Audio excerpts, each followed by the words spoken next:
दिनांक 14 मार्च 2026 रोजी वडारवाडी येथे राहणारा 23 वर्षीय नागेश जाधव यांचा एक 12 आरोपींनी संगनमत करून मॉब लिंचिंग करून खोट्या अफवेवर चुकीच्या माहितीवरती प्रेम प्रकरण आहे म्हणून त्याची खोट्या माहितीवरून एक मुलगी तिच्या ओळखीत असणाऱ्या एका मित्राला बोलवते, घरी बोलवते आणि घरी बोलवल्यानंतर तिचे आई वडील चुलते सगळे नातेवाईक एकूण 12 लोक मिळून त्या मुलाला जबर मारहाण करतात.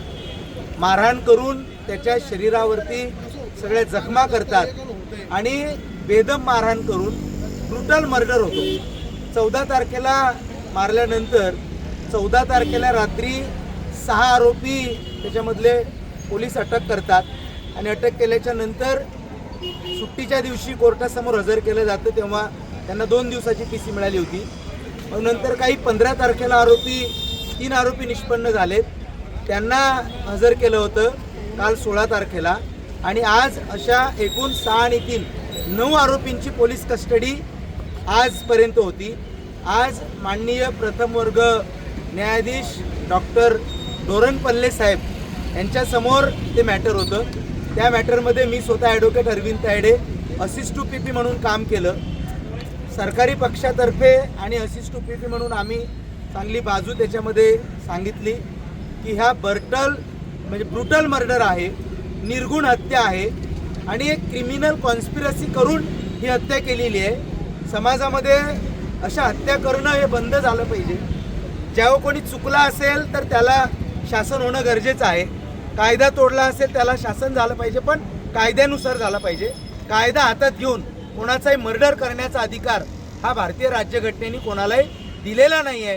म्हणून अशा पद्धतीने मेहरबान कोर्टासमोर आम्ही बाजू मांडली. मेहरबान कोर्टाने या सर्व 9 आरोपींना पुढचे 3 आरोपी निष्पन्न करायचे आहेत.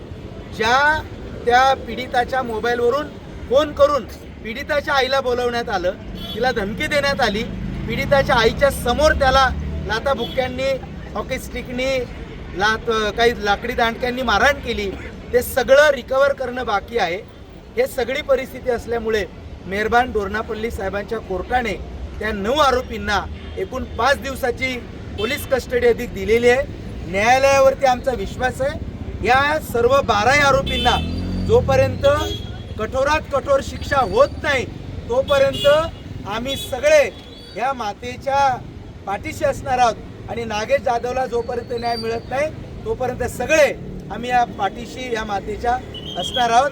त्याला कठोरातली कठोर त्या सर्व आरोपींना शिक्षा झाली पाहिजे अशी आमची भूमिका आहे.